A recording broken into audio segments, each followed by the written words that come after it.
여러분 대단히 반갑습니다. 자, 우리 오늘 사회복지 정책론 공부해 보는 거죠. 사회복지 정책론, 우리 사회복지사 1급 시험 보실 때 이제 세 번째 과목, 세 번째 영역의 세 번째 과목의 첫 번째 영역으로 시험을 보세요. 그러니까 우리 영역을 순서대로 놓으면 총 6번째 영역이죠.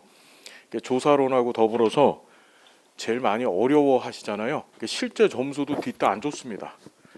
실제 점수도 사실은 이제 전체 우리 120점만 맞으면 합격되는 이 시험에서 이 조사론, 정책론만 사실 잘해주시면 합격 못할 수가 없어요. 무조건 합격을 합니다. 근데 이 두 영역이 그 점수를 깎아먹는 거예요. 우리가 지금 조사론 공부를 조금 해봤고 오늘 이제 정책론 공부를 할 텐데 이 강의를 잘 들어주시면은 제가 약속드리겠습니다. 정책론 정확하게 만점도 맞을 수 있습니다. 어렵지 않아요, 정말로.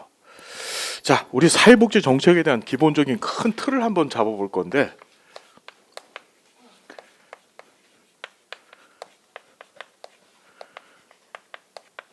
여러분 사회복지 정책이 도대체 뭘까요? 정책 많이 들어보셨죠? 정책. 참 과목도 많습니다. 정책, 실천 기술 복잡 다양한데, 자, 정책이 뭐냐? 자, 이 정책을 논할 때는 어떻게 얘기해야 되냐면 첫 번째가 누가 도대체 정책을 하느냐? 정책의 주체가 도대체 누구냐? 이걸 구분을 해야 돼요. 우리 항상 사회복지학 공부를 하실 때는 어떻게 틀을 잡아 주셔야 되냐면은 공공이 하느냐 아니면 그 공공의 반대가 뭐죠? 민간이죠.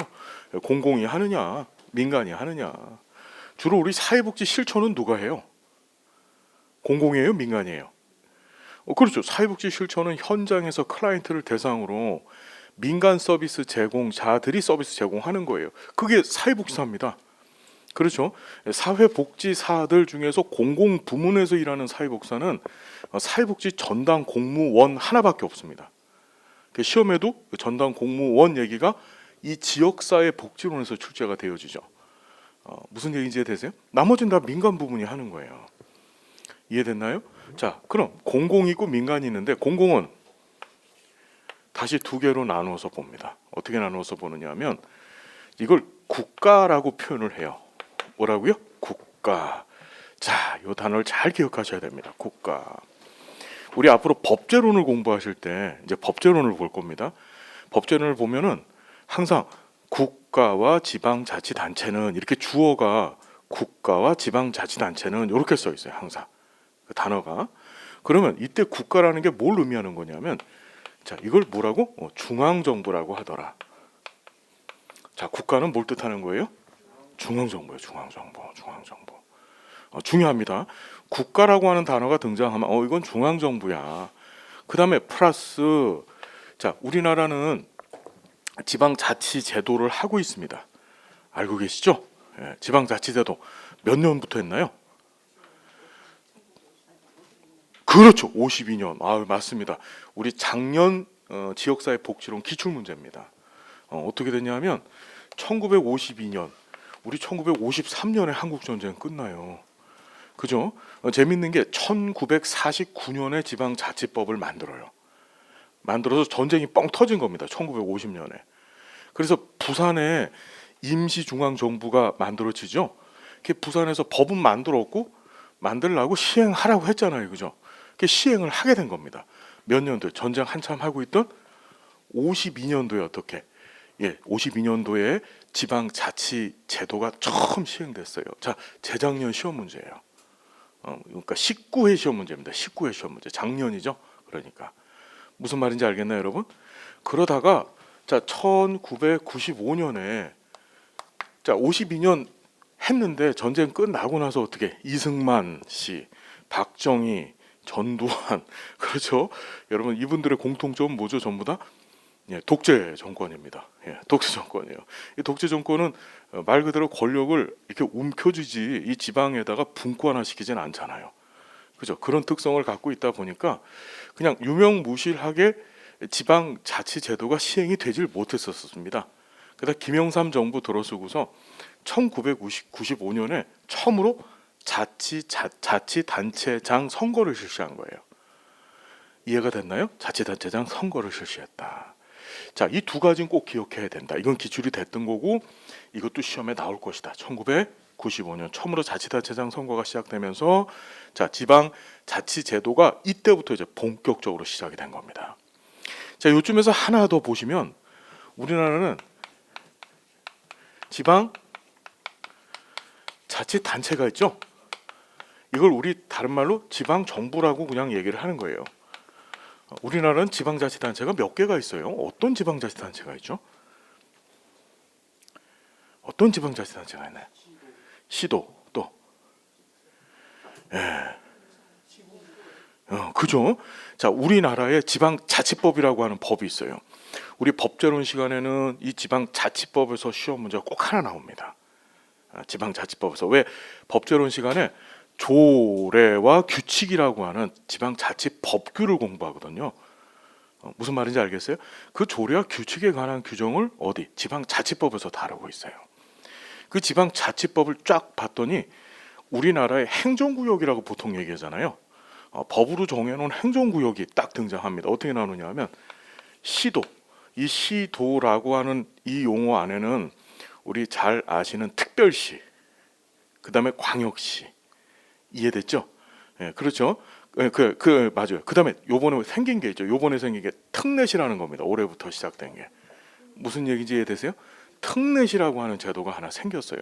그게 지방자치법 개정이 됐습니다. 그걸 통틀어서 우리가 뭐라고 해요? 시도라고 얘기하는 겁니다. 그 다음 두 번째가 시군구가 있어요. 시군구. 그 다음 세 번째가 면동이 있습니다. 이렇게 세 가지다. 자, 요거 잘 보시면은 행정구역은 총 몇 개? 세 개. 행정단위라고 보통 얘기를 해요. 지방자치법에서 정한 행정단위의 종류는 몇 개?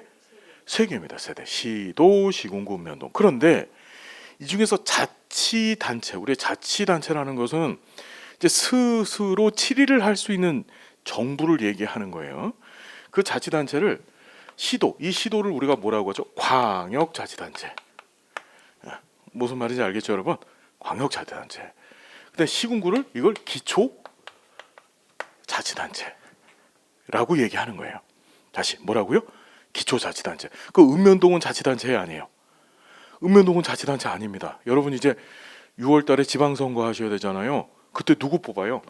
시도지사 뽑습니다. 그게 광역자치단체장 뽑는 거예요. 그 다음에 시군구청장 뽑으시죠? 그게 기초자치단체장 뽑으시는 거예요. 읍면동장은 여러분이 뽑아요? 그건 아닙니다. 이건 어떻게 되냐면 시군구 부속 자치단체가 아니고 그냥 행정단이라고 얘기하는 거예요. 무슨 얘기인지 이해가 되시나요? 그 자치단체는 두 개다. 이 자치단체는 그 지방자치법에 따라서 어떻게 자치단체장이라고 하는 시도지사, 시군구청장도 뽑지만 이 안에서 자치의회가 있어요. 의회. 광역의회 들어보셨죠? 광역의회. 그 시도의원들 뽑아주시잖아요. 그 다음에 시군구의회, 그 기초의회입니다. 이해됐나요? 그러니까 자치정부와 그 다음에 플러스 자치의회를 여러분들이 선거하시게 되는 거예요. 이해되나요? 근데 읍면동 이런 건 뽑는 거 아닙니다. 무슨 얘기인지 아시겠나요? 자, 그럼 다시 이쪽으로 와보시면 이 공공이라고 하는 부분은 크게 두 가지, 국가, 중앙정부와 이 지방자치단체, 즉 지방정부를 뜻합니다. 자, 사회복지정책은 누가 하는 거냐 하면 공공부문이 하는 겁니다. 민간 부문이 정책을 만들거나 정책을 집행하는 일을 하는 게 아니다. 되게 중요해요. 이제 나중에 이걸 딱 끝내시고 나면 행정론 공부하시잖아요. 그죠?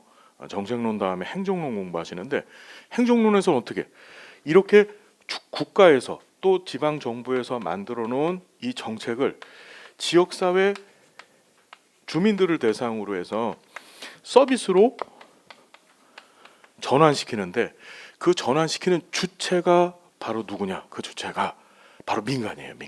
민간 사회복지시설. 이해됐죠? 무슨 얘기인지. 정책과 그 다음에 행정은 이렇게 연관되어져 있어요. 국가에서 정책을 만들면 정책론, 그럼 이제 행정론에서 그걸 누가 민간 부문, 지역 사회에 있는 사회복지 시설들, 민간 시설들이죠. 거기서 어떻게 지역사회 주민들한테 서비스를 어떻게 제공해서 바꿔서 만들 것인가, 그거 공부하는 게 행정론입니다. 구분이 되시나요, 여러분? 정책행정. 자, 항상 머릿속에 담으시게, 정책은 중앙정부, 지방정부가 하는 거야. 이걸 머릿속에 일단 담아두시고 시작하셔야 돼요. 이해가 됐나요? 그러면 이 중앙정부, 지방정부는 뭐 하는 사람들이냐면, 중앙정부, 지방정부는 여러분들이 중앙정부의 맨 수장이 누굽니까? 네. 얼마 전에 그 윤 선생님이시네.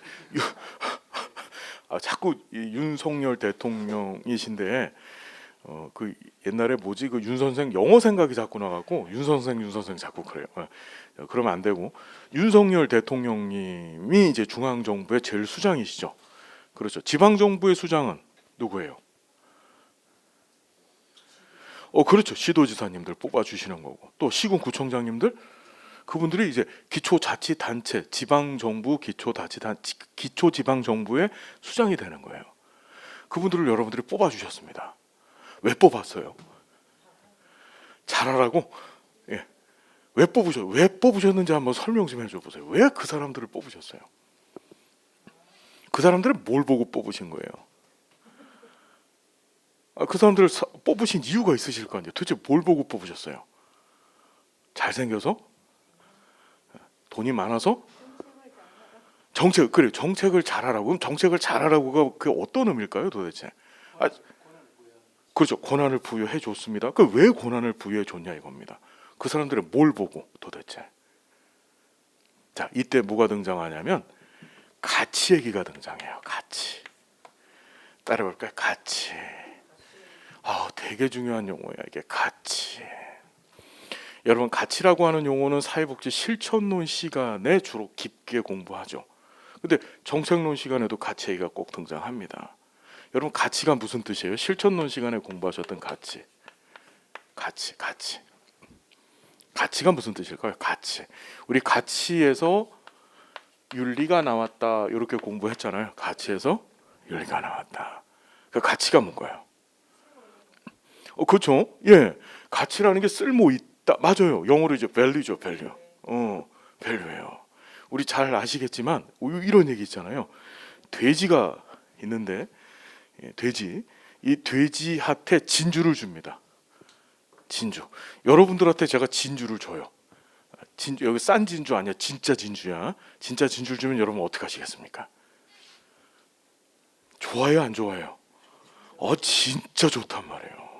여러분들 입장에서는 진주 하나 아니고 진주 목걸이, 진주 말고 더 좋은 걸로 할까? 다이아몬드 줍시다. 그래요. 다이아몬드를 주는 거야. 그럼 뒷다 좋아할 거 아니야.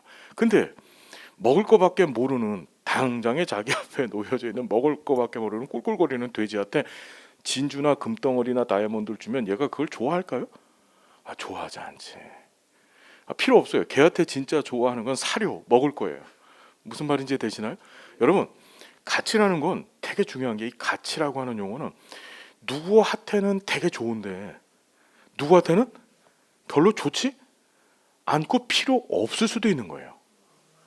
자, 일반적으로 우리 사회복지 실천, 그러니까 사회복지학에서의 가치를 논할 때 가치를 뭐라고 얘기하냐면 굉장히 개인적인 겁니다. 이게 개인적인 선호라래. 선호. 개인적인 선호. 내가 보기에 좋은 거. 이해되시나요? 내가 보기에 나쁜 거 또는 싫은 거. 어떤 얘기인지 여러분 정리가 되세요? 다시 얘기한다면 이 가치를 우리가 표현하면 이걸 좋으냐 또는 나쁘냐로 표현하는 거야. 좋으냐 나쁘냐. 가치는 개인적인 거예요. 가치라는 거는 누구 입장에선 뒷다 좋은데 누구 입장에선 어떻지? 별로 안 좋아. 싫어. 이해됐나요?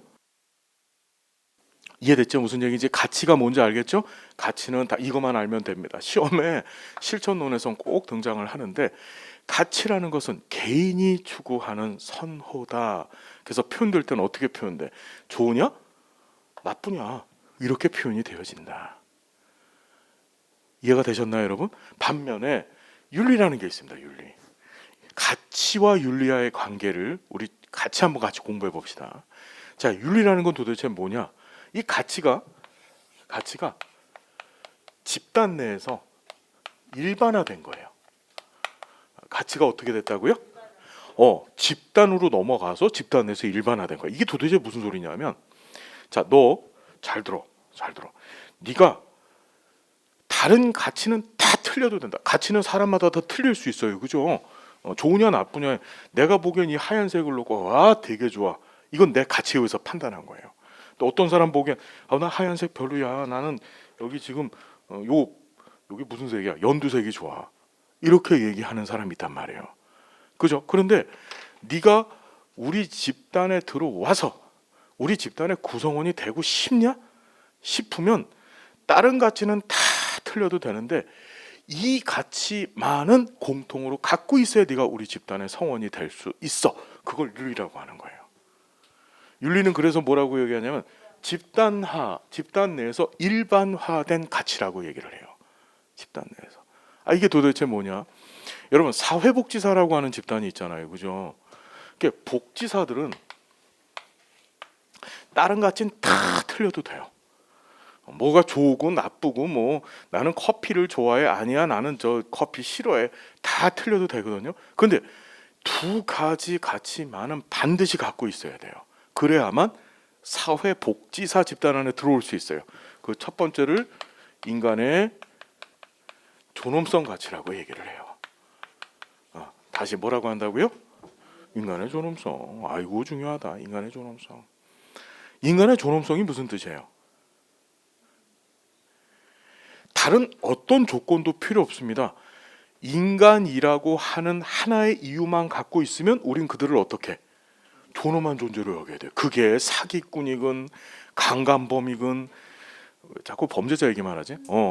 우리 생각해봐. 저 요양원 같은 데 가면 할머니들이 응아를 해갖고 이걸 벽에다 막 이렇게 바르고 다녀요. 보신 적 있으세요? 더 기가 막힌 게, 할머니가 이 추석날이 되면, 꼭 추석날 그런 일이 있어요. 응아를 이렇게 하셔갖고서 조물조물 해갖고 송편을 만듭니다. 그런 거 본 적 없으시죠? 제가 옛날에 그 국회에서 그 장교양 제도 개선 위원이라는 걸 했는데, 그때 이 장교양 기관들을 돌아다녔어요. 실태가 어떤지를 보려고. 갔더니 깜짝 놀랐어요. 할머니가 막 끄집어내 갖고서 이걸 주물주물 해갖고 송편 만들어 갖고 저한테 하나 먹어봐 이러고 주는데, 이게 여러분, 제가 지금 전달 능력이 없어서 이런데 실제로 그 상황을 경험해 보시면 기가 막힌 겁니다. 요새는 여러분, 개도 옛날에 똥개라 그러잖아요. 개도 똥을 안 먹는데 사람이 똥을 갖고 장난하고 그걸 먹는 일까지 해요. 그게 사람으로 보일까요? 보이지 않죠.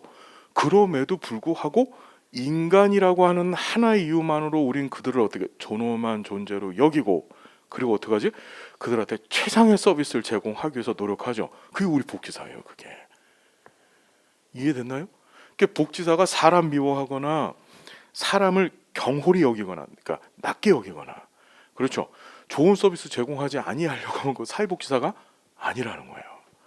자, 두 번째, 사회복지사가 갖춰야 될 기본적 가치가 바로 기본적인 가치가 사회적 배분정이라는 거예요. 이거 제가 얘기한 거 아니고요. 시험에 잘 나오죠. 이걸 사회복지의 이중가치체계라고 얘기해요. 다시 뭐라고요? 사회복지의 이중가치체계 또는 사회복지의 기본적 두 가지 가치체계 또는 사회복지의 본질적 가치체계, 이렇게 얘기를 합니다. 이중가치들 두 개다. 그래서 그다음 본질적 가치.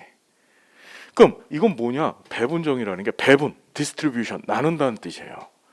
우리 뭐라고 얘기하냐면 사회복지학에서는 나누는 것이 정의롭다고 얘기해요. 우리는, 야 부자 너 많이 갖고 있지? 야 네 것 좀 내놔봐. 가난한 사람 좀 주게. 그걸 우린 정의롭다고 얘기하고 그거 하는 게 우리들이에요. 이해됐나요? 자원봉사자가 자기 시간 들이고 돈 들여서 자원봉사 활동을 해요. 후원자가 어떻게 후원금을 자기 돈을 내서 후원 활동을 한단 말입니다. 이게 일반적인 시장 체제 내에서는 말도 안 되는 일이에요. 이게 아니 내 돈 들이고 내 시간 들여가지고서 이게 뭐 와서 봉사하고 내 아무 대가 받지 아니하고 내 돈 들여서 무엇인가 남한테 득되는 일을 한다는 것이 이게 사실은 말이 안 되는 얘기죠. 근데 우리는 어떻죠? 그걸 저스티스, 정의롭다고 얘기하는 거예요. 그걸 그걸 정의롭다라고 생각할 수 있어야만 복지사 될 수 있는 거예요. 이해가 되시죠? 무슨 얘기인지 이해가 되세요? 그래서 요 두 가지 가치를, 다른 가치 다 틀려도 되는데 이 두 가지 가치를 너는 반드시 갖고 있어야 된다. 그걸 윤리라고 하는 거예요. 그러니까 윤리는요, 항상 뭘 하느냐? 기준을 세워요. 기준을 딱 세워요. 무슨 기준을 세우냐? 야, 우리 집단 내에서 정해 놓은 요런 일반화된 가치가 있어. 그걸 윤리적 기준 또는 윤리적 잣대라고 얘기하는데, 이 잣대대로 행동하면, 뭐하면요? 행동하면 그것은 옳은 것이고, 그렇지 못하면 그른 것이 된다. 이렇게 얘기해요. 자, 봐요. 가치라고 하는 것은 좋으냐 나쁘냐 이 얘기인데, 윤리는 옳으냐 그르냐로 따져요. 우리가 우리 집단 내에서 정해놓은 대로, 정해놓은 그 기준대로 네가 행하면 넌 옳은 행동하는 거고, 그렇지 못하면 너는 그런 행동하는 거예요. 이해가 되셨습니까? 무슨 얘기인지? 그런 행동하는 거예요. 이렇게 두 가지로 탁 잘라놓는다. 정리 되셨죠? 그럼 여러분 시험에는 어떻게 나오느냐? 시험 문제 봅시다. 시험 문제 이렇게 나와요. 가치에서 윤리가 나와요? 윤리에서 가치가 나와요? 그렇죠. 가치에서 윤리가 나와요. 그게 시험 문제입니다. 윤리는 가치를 기반으로 한다. 뒤집어 놓고 내놓죠. 시험 문제를. 윤리는 가치에서 기반한다는데 가치가 윤리에 기반한다. 틀린 겁니다. 이해가 되셨습니까, 여러분? 가치가 일반화되어지면 그것이 윤리가 되어지는 것이다. 이해됐죠? 그리고 이 윤리 기준이 있는데 사회복지사에게 있어서 이런 윤리적 기준이 바로 뭘까요? 사회복지사에게 있어서 이런 윤리적 기준대로 하면 옳은 것, 윤리적 기준대로 하지 않으면 그런 것이 됐어. 그게 바로 한국 사회복지사 윤리강령이에요. 윤리강령.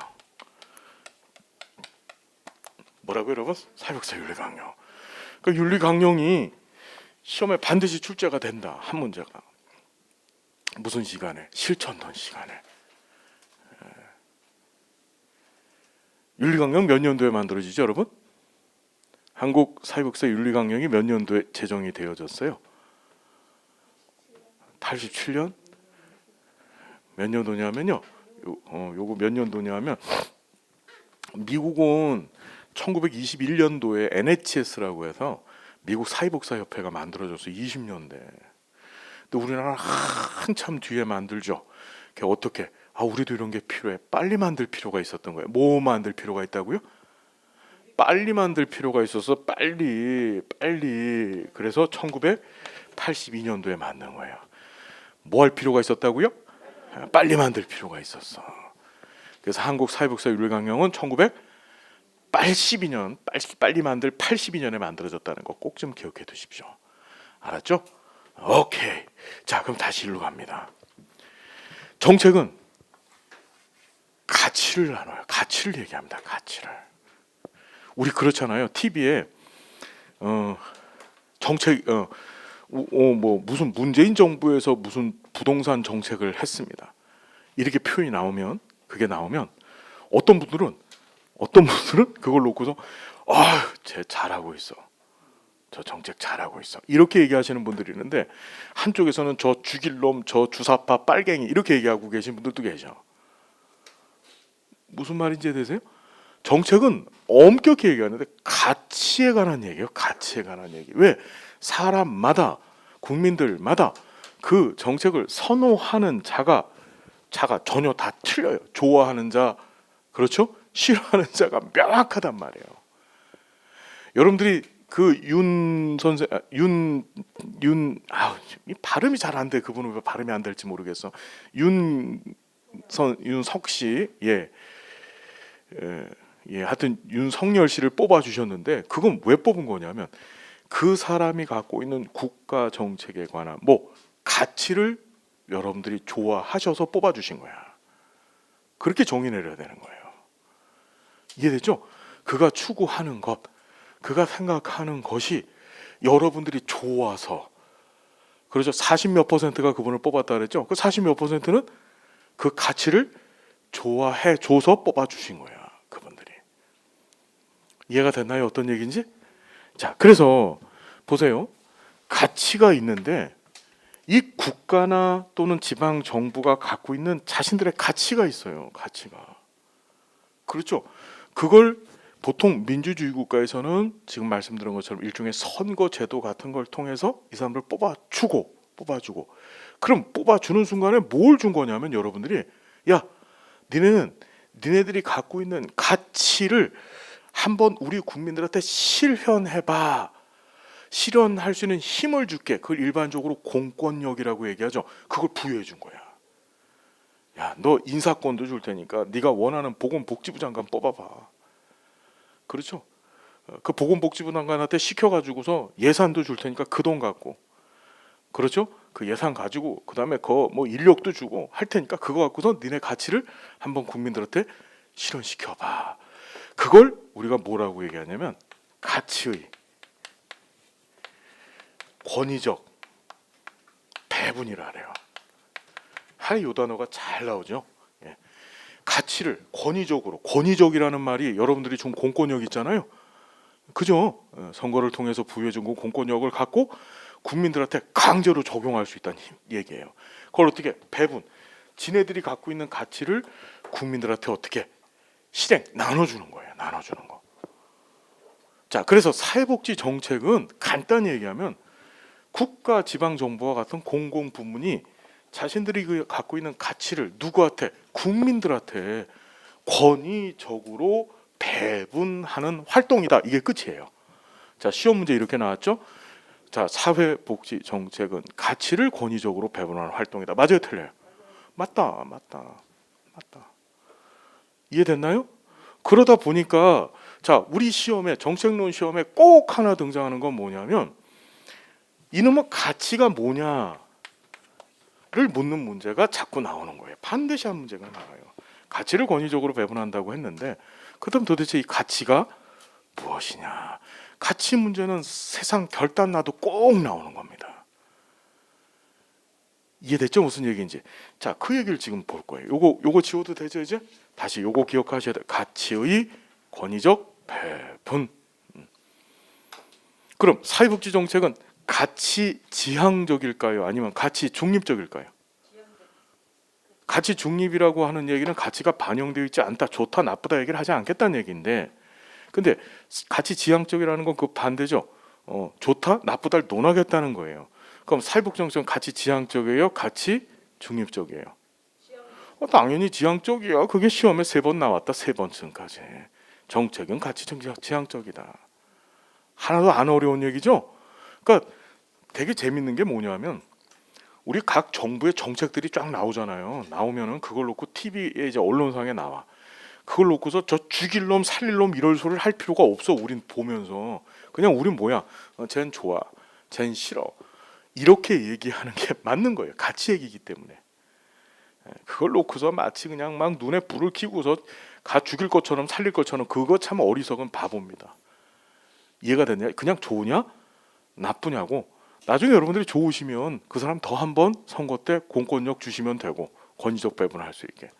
안 되면 공권력 다른 사람한테 주시면 되는 거예요, 선거 때. 이해됐나요? 그게 바로 우리 잘 공부한 사람들의 자세다. 자, 가치 얘기를 지금부터 해볼 거예요. 그럼 가치가 뭐냐?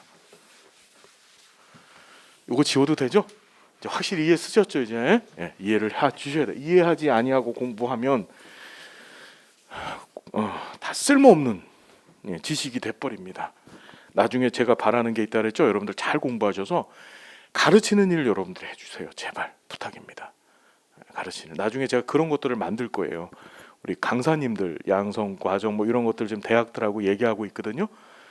그래서 꼭 그런데 참여해 주셔갖고 여러분들도 학교에서 교수님들도 좀 대주시고, 알았죠? 그다음에 현장에서 이 강의해 주실 수 있는, 그리고 가르칠 수 있고 후배들한테 슈퍼비전 주실 수 있는 그런 우리 선생님들 되주셨으면 좋겠어요. 알았죠? 자, 보겠습니다. 사회복지 정책에서의 가치가 있어요. 가치가 있는데 그 첫 번째가 평등 가치라는 거예요. 평등. 가치는 좋으냐 나쁘냐라고 했었어요. 그다음 두 번째 가치가 자유라고 하는 가치가 있습니다. 이 두 가지를 자꾸 비교하는 문제가 시험 문제 출제됩니다. 그럼 평등 들어보셨죠? 평등이 무슨 뜻일까요? 평등.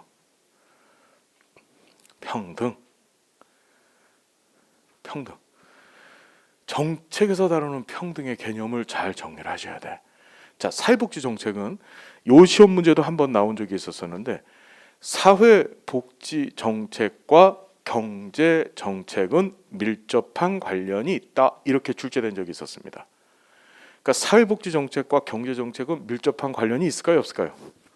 관련이 있습니다. 상당히 밀접한 관련을 갖고 있어요. 그 왜 그러냐면 사회복지 정책 하려면 돈 갖고 사회복지 정책 하는 거예요. 그리고 경제가 나빴었을 때 좋았었을 때마다 사용되어지는 정책이 전혀 틀려요.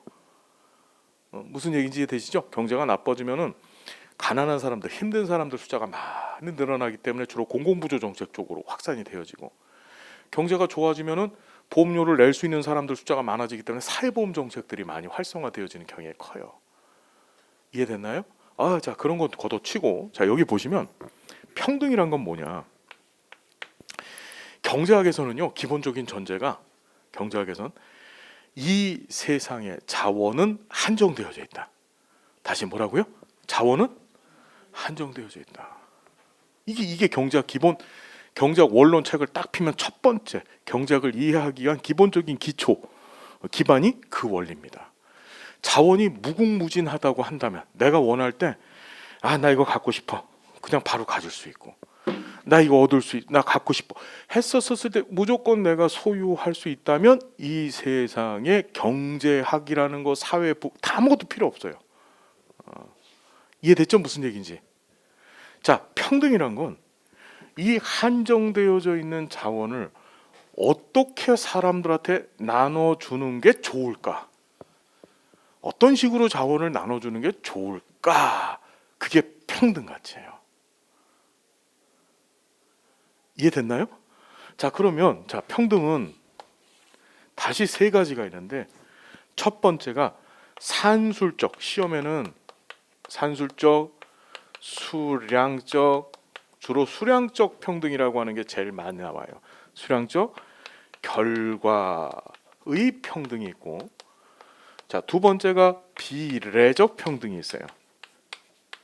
세 번째가 기회의 평등이 있습니다. 자, 평등 종류 몇 개? 세 개. 기억해야 돼. 반드시 기억해야 된다. 다시 한번, 첫 번째 산술적인데 시험에는 수량적과 결과로 많이 나왔어요. 수량적 평등, 결과의 평등. 자, 두 번째가 비례적 평등, 세 번째가 기회 평등이다. 자, 수량적 평등은 뭐라고 얘기하냐면, 야, 자원이 요만큼 있지? 어떤 조건도 달지 말자. 그냥 그 사회 구성원들, 사람들 숫자대로 똑같이 나눠주자.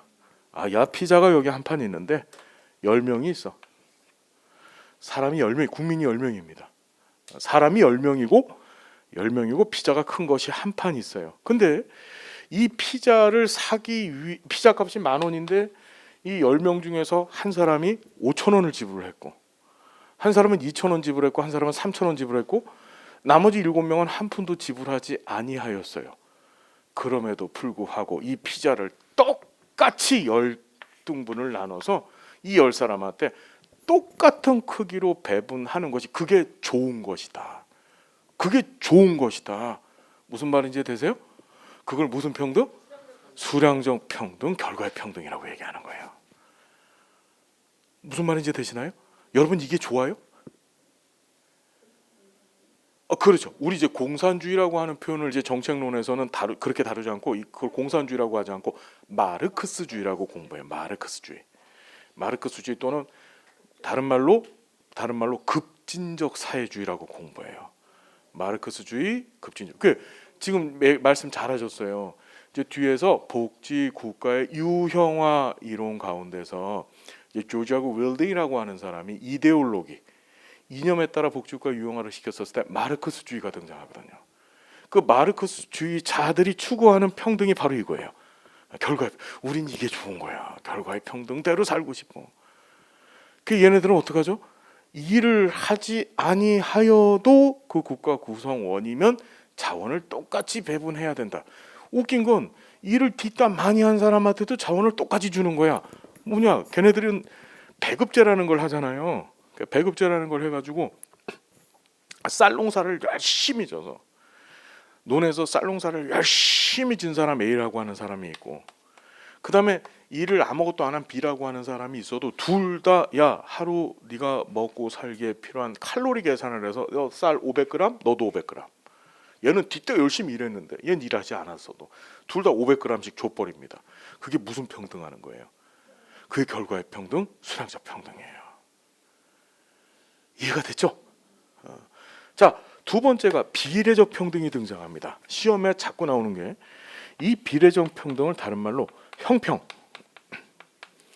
다른 말로 공평. 자, 어떻게 나오느냐? 비례적 평등은 형평이다. 비례적 평등은 공평이다. 이렇게 나와요. 이해가 됐나요? 무슨 얘기인지? 자, 그럼 이 비례적 평등은 뭐 하는 거냐면, 야, 이렇게 하는 건 잘못됐지. 어떻게 일하지 아니한 애하고 일한 애하고 똑같이 자원을 주냐? 그렇게 하지 말자. 기준을 세웁니다. 자, 시험 문제 어떻게 나왔냐면 14회 15회인가요? 비례적 평등은 반드시 자원 배분의 기준이 서요. 뭐가 쓴다고요? 아우 중요하다. 자원 배분의 기준. 자, 이렇게 출제됐습니다. 비례적 평등은 자원 배분의 기준을 설정해야 한다. 일반적으로 이 자원 배분의 기준이 세 가지입니다.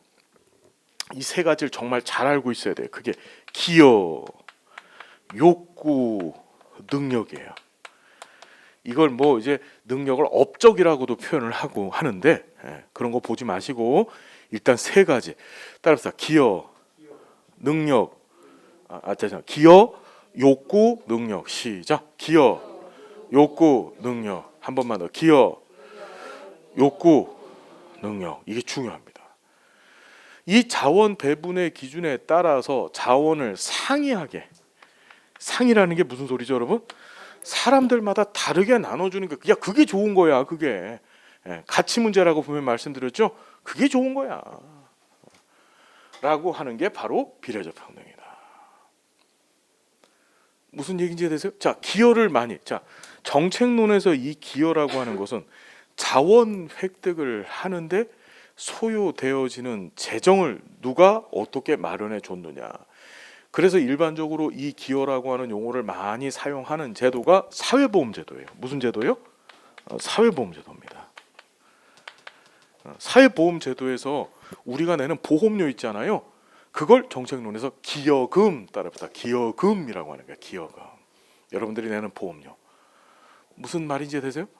자, 일반적으로 사회보험제도는 보험료를 많이 낸 사람이 국민연금 생각하면 돼요.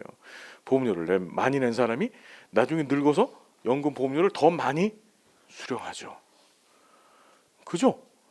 조금 낸 사람은 늙어서 받는 연금액이 작을 수밖에 없죠. 즉 기여 정도에 따라서 어떤 사람 많이 받고 어떤 사람은 조금 받는 거야. 이해됐나요? 자, 재미있는 게 욕구입니다. 욕구. 사회복지가 이 욕구에 따른 비례적 평등을 굉장히 많이 추구합니다. 우리가 욕구가 큰 사람, 나 정말 밥을 하루 5끼 먹어야 될 사람들이 있어요. 그 사람한테 우리는 어떻게 개별화 시켜서 그 사람이 5끼 먹게끔 최대한 노력해 주는 게 우리 복지사님들이시죠. 그러니까 욕구가 많은 5끼 먹어야 될 사람한테는 5끼를 제공해 주고, 한 끼만 먹어도 다이어트 하려고 한 끼만 먹어도 되는 사람한테 한 끼만 제공해 주면 욕구 충족되는 거야. 이해가 됐나요? 욕구에 따라서 자원을 상이하게 나눠주고, 여기 능력이 등장합니다. 능력. 자원을 확보할 수 있을 만한 자신의 능력이 있어요. 학력이라든지 또는 경력이라든지 해당 분야에 대한 강력한 지식이나 기술이라든지 그것을 많이 갖고 있는 사람 뭐 하는 거지? 자원을 많이 가져. 그거 괜찮은 거야. 반면에 그거 능력이 없는 사람은 아이씨 넌 그거밖에 없으니까 그렇게밖에 살지 못해. 그걸 좋게 보는 것이다. 다시 세 가지 기준을 잘 정리해야 됩니다. 기여, 욕구, 능력에 따라서 자원을 상이하게 배분하는 것이다. 여기서 건질 거는요. 앞에서 말씀드렸죠. 얘가 똑같은 말이라는 게 자꾸 시험에 나오고, 알았죠? 그 다음에 자원 배분의 기준이 있어야 된다는 거고, 그 다음에 세 번째는 그 배분의 기준 안에 기여, 욕구, 능력이 있다는 사실을 정확히 정리해 두셔야 된다. 알겠죠? 됐나요? 여기 볼게요. 이제 기회평등이 등장합니다. 여러분, 산술적 평등하고 비례적 평등하고 기회평등을 잘 구분을 해 보셔야 되는데, 산술적 평등하고 비례적 평등은 일단 자원이 있어요. 현재 있어. 이걸 도대체 어떻게 나눠줄 것인가를 논하는 거예요. 그 산술적 평등은 현재 확보된 자원을 똑같이 나눠주자요. 그죠? 그 다음에 비례적 평등은 현재 확보된 자원을 서로 다르게 나눠주자. 자원 배분의 기준에 따라서 다르게 나눠주자요. 그런데 기회평등은 뭘 논하고 있냐면 자원을 나눠주자 얘기가 아니에요. 여기 자원이 이렇게 있는데 자원까지 가는 과정이 있습니다. 자원까지, 그 자원을 개인이 획득하는 데까지 가는 과정, 그 과정에서만 평등하게 사람들을 다뤄주자. 우리가 일반적으로 어떤 자원을 획득하는 데 있어서 획득하기 위해서 우리 사회화시키는 방법이 있어요. 사람들을. 그래서 만든 제도가 있어요. 그게 뭘까요? 그게 교육제도예요. 왜 공부하죠 우리가? 왜 초등, 중등, 고등을 왜 공부하는 거예요? 공부 마치고 나가서 직장도 얻고 내 사업도 하고 그걸 통해서 뭐 하는 거지? 돈 버는 거죠. 자원을 확보할 수 있는 능력, 기술, 지식을 배우는 그 과정이 교육이란 말이에요. 교육 뭐 돈이 남고 재밌어서 교육하는 거 아닙니다, 여러분. 예, 우리 부잣집 이번에 청문회 때도 보시지만 이 부잣집 권력 있으신 분들이 자식들을 촤라하고 막 유학 보내고 공부시키고 뭐 이러는 이유가 뭐죠, 여러분? 나중에 너 나이 먹어서 다른 사람들보다 더 강력하게 자원을 확보할 수 있는 능력을 갖춰라라고 하는 의미에서 그 사람들 공부시키는 거예요, 자식들을. 여러분들이 공부하는 것들도 마찬가지입니다. 더 나은 직장, 그렇죠. 더 나은 사회적 지위를 갖기 위해서 공부하시는 거잖아요. 혹시 여기서 즐거움을 위해서 공부하시는 분들은 그건 멋진 사람들이야.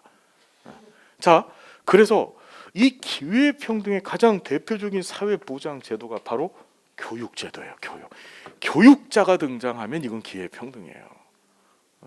무슨 소리냐면, 그래, 야 부잣집 아들, 가난한 집 아들, 좋아.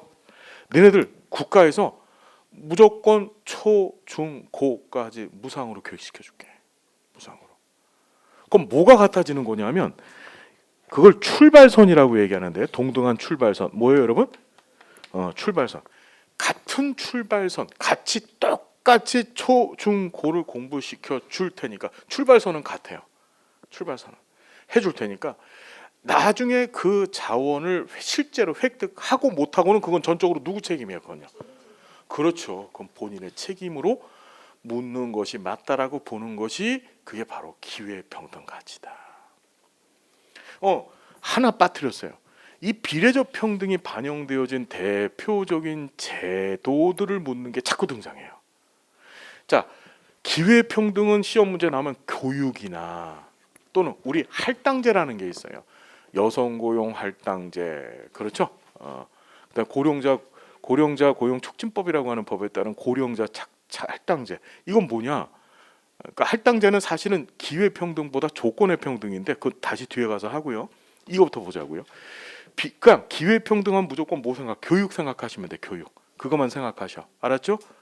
그리고 비례적 평등의 예가 등장하는데 여기 첫 번째 열등 처우의 원칙이라는 것이 시험에 아주 잘 나온다. 무슨 처우 원칙이요? 열등 처우 원칙. 열등 처우 원칙이 뭐예요?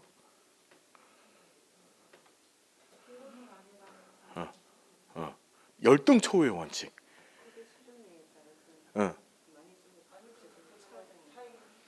그 수준에 따라서 열등 처우 원칙이라는 단어를 우리가 많이 듣게 돼요. 이게 정책론에서 총 3번 나오고 3번이 다 시험에 자주 출제가 되어져요. 미리 한번 공부해 봅시다. 오늘 어차피 공부할 텐데 열동체의 원칙이 최초로 언제 명시되어졌느냐? 열동체의 원칙을 최초로 명시한 법이 있어요. 그게 뭐냐? 저 영국이라고 하는 나라에서 1834년이에요. 아유, 몇 년도요? 1834년. 몇 년도? 34년. 34년에 개정구빈법이라고 하는 법이 제정됩니다. 무슨 법이요? 개정구빈법. 이걸 다른 말로 신구빈법이라고 얘기를 해요. 신구빈법. 여기서 최초로 열동체 원칙이 명시돼요. 이 법이 이 가난한 사람들한테 아주 끔찍하게 나쁜 법이었거든요. 아주 소름 끼치게 나쁜 법이죠. 오늘 공부하면 왜 그런지 알게 될 거예요. 되게 나쁜 법이야. 그러니까 가난한들 입장에서 보면은 이거 뭐라고 읽죠, 여러분? 아, 발음 좋아요. 지금 다시 한번. 18 바라는 거 아니에요. 다시 뭐라고요? 아니야, 아까 전에 했던 대로 해보세요. 괜찮아요. 그렇죠. 쌈 싸먹을 법이야. 아주 쌈 싸먹을 아주 끔찍한 법이야. 자, 머릿속에 기억해놔. 개정구빈법이라고 하는 법. 18 쌈 싸먹을 아주 끔찍한 법이야. 그래서 1834년이야. 아주 쌈을 싸먹을 법이라고. 쌈을 싸먹을 법. 알겠나요? 아주 나쁜 법이에요. 나쁜 법. 거기에서 열동체의 원칙을 제시를 했어요. 자, 두 번째 열동체의 원칙이 시험 문제 나오는 것이, 얘는 우리 공공부조라고 하잖아요. 공공부조가 뭐예요? 공공부조 제도, 공공부조. 들어봤죠? 공공부조. 그 공공부조가 뭐예요? 그렇죠. 자, 여러분 결혼식장 갈 때 무슨 금 갖고 가? 결혼식장 갈 때. 이거 되게 중요한 거야. 결혼식장 갈 때 하고 장례식장 갈 때 무슨 금 갖고 가죠? 그죠? 어떤 분들은 그걸 부주금이라 그래. 부주금 아니야. 부조자. 이게 돌부자에 돌조자예요. 돌조자에 돌부자. 자, 결혼식장 갈 때 부조금을 갖고 가면, 부조금이라고 써갖고 가잖아. 그럼 한 대 싸다기 맞는 거예요. 그때는요. 결혼식장은 축의금이야. 축의금. 너를 축하한다, 그 의도를 너한테 전한다. 근데 장례식장을 가거나 또는 아주 힘든 상황에 놓여지는 사람한테 내가 뭔가를 돕고 싶을 땐 부조금을 주는 거예요. 부조금을. 이해됐죠? 어떤 얘기인지. 이 부조라는 건 돕는다라는 뜻이에요. 그럼 누가 도와? 공공이 돕는 거야. 공공이. 뭔 소리냐면 자기 스스로는 도저히 자신의 생존을 유지할 수 없는 사람들이 이 세상에 있어요. 그걸 우리나라 사회보장기본법 제3조에서는 이렇게 명시하고 있어요. 스스로 생활을 유지하기 어려운 자. 이해됐나요? 그 스스로 생활을 유지하기 어려운 자는 어떻게 해야 돼? 가만 내비두면 되죠? 그럼 죽죠? 그럼 가다 묻어버리면 되죠? 그럼 안 되지. 살려줘야지 같이. 누가? 공공이 부조해서. 쉽게 생각하는 공공부조제도는 그 스스로 생활을 영위하기 어려운 사람들. 이해됐나요? 그 사람들 공공이 아까 전에 뭐라 그랬지? 공공부문 공공이 누구하고 누구라 그랬어? 그렇지. 그러니까 공공부조 중앙정부와 지방정부가 같이 이 사람들 어떻게 도와주는 제도예요. 공공부조는 다시 한번 누구하고 누가 도와줘? 중앙정부하고 지방정부가 같이 돕는 거예요. 민간은 도와? 민간은 들어가면 안 돼. 이 안에는. 우리나라 사회보장기본법 제25조에서 그렇게 명시를 해놨어요. 중앙정부와 지방정부 네가 책임지고 이런 사람들 도와라. 이렇게. 이해됐나요? 민간의 활동을 공공부조라고 하는 게 아니에요. 알겠나요? 자, 그래서 공공부조의 기본 원리입니다. 공공부조의 기본 원리, 열동체의 원칙에. 세 번째 등장하는 것이 지금 얘기하는 비례적 평등 가치가 반영되어지는 원리예요. 그럼 이게 도대체 뭐냐? 이런 거야. 열등처 열등하게 처우하란 뜻이야. 다시 뭐라고요? 그럼 뭔 소리냐 이게? 저 잠깐 보겠습니다. 이런 거예요. 국가가 너 정말 가난한 사람이구나. 너 힘든 사람이야. 이 사람한테 급여를 제공합니다. 처우를 시작하는 거예요. 근데 이 처우의 수준을 어떻게 정할 것인가? 처우의 수준이. 예를 들어 공공부조 수급자한테 우리가 야, 너 한 달, 그 정부에서 한 달에 야 1,000만 원씩 줄게. 그럼 너도 나도 뭐 하려고 하죠? 예, 사생결단 수급자 되기 위한 최선의 노력을 다하면서 살려고 노력할 거야. 뭔 얘기인지 되시나요? 다시 얘기한다면 열동체의 원칙은 국가가 무상으로 제공하는 급여의 수준이 뭐보다 낮아야 되냐, 뭐보다 열등해야 되냐면 일을 하는 사람, 노동을 하는 사람의 최저임금 수준보다 뭐 하는 거지? 낮아야 된다는 거예요. 즉 일을 해서 돈을 버는 사람의 소득 수준보다, 가장 낮은 소득 수준보다 국가가 제공하는 무상의 급여 수준이 더 열등, 낮아야만 된다는 거예요. 예를 들자면 우리나라 최저임금이 시간당 10,000원이다. 그럼 국가가 제공하는 이 공공부조 제도의 급여 수준은 얼마만큼 돼야 돼? 10,000원보다는 적어야 된다는 거예요. 적어야 된다. 그게 우리 이제 사회보장기본법 공부할 텐데, 국가가 국민의 이 사회보장급여 수준을 결정을 할 때는 반드시 두 가지를 보게 돼 있어요. 그것이 최저임금과 그다음 국기법에서 정한 최저보장 수준 두 가지를 보게 돼 있어요. 그때 최저임금을 보게 돼 있단 말이에요. 최저임금을. 좀 이따가 한번 봅시다. 그 조문이 있어요. 볼까 지금 아예? 우리 책 좀 잠깐 꺼내 봅시다. 세 번째 책 다 갖고 오셨죠?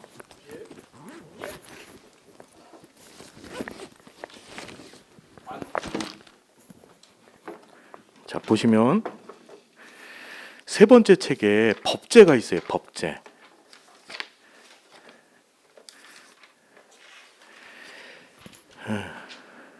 얘가 얼마나 시험에 많이 나오냐면, 자, 우리 법제론 281페이지 잠깐만 펴주세요. 세 번째 책이 281페이지.